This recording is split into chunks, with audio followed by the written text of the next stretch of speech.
माझं फेवरेट. तर आता हे बेटर रेडी आहे. बेटर तयार करण्यासाठी मी एक कप उडदाची डाळ आणि 3 कप तांदूळ घेतलेले आहे आणि त्याचं हे बेटर केलेलं आहे. साधारणपणे 8 ते 10 तास त्याला भिजू द्यायचं. त्याच्यानंतर मस्त मिक्सरमध्ये दळून घ्यायचं आणि मग हे आपलं बेटर 8 ते 10 तास भिजवलेलं साधारणपणे 8 ते 10 तास राहू द्यायचं दळून. आणि मग अशा प्रकारे छान मस्तपैकी बेटर तयार होतं आणि मग मस्त क्रिस्पी डोसा आहे. अजून एक टिप क्रिस्पी डोसा येण्यासाठी त्यात थोडं पोहे टाकायचं आणि थोडी मेथी पण मिक्स करायची. तिला पण आपण उडदाच्या डाळमध्ये भिजून दळून घ्यायची.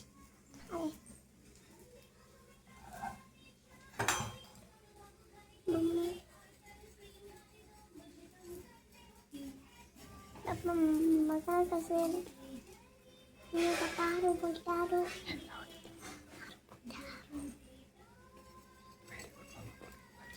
Very good, Mama. Very good, Mama. Thank you बेटा. कोण खाणार रे डोसा? आवडला तुला?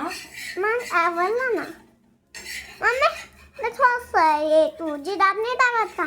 Just looking like wow.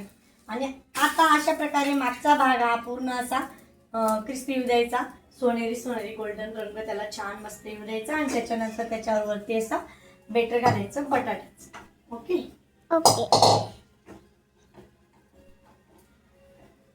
आणि मस्तपैकी सांबर आणि ओल्या नारळाची चटणी टाकून द्यायची असं करायची आणि त्याच्यासोबत मस्तपैकी डोसा खायचा. डोस्याचा एकदम एन्जॉय घ्यायचा.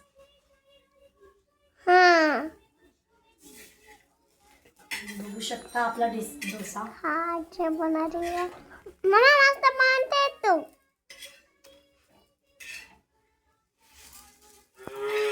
वा मस्त बनलेल का मम्मा?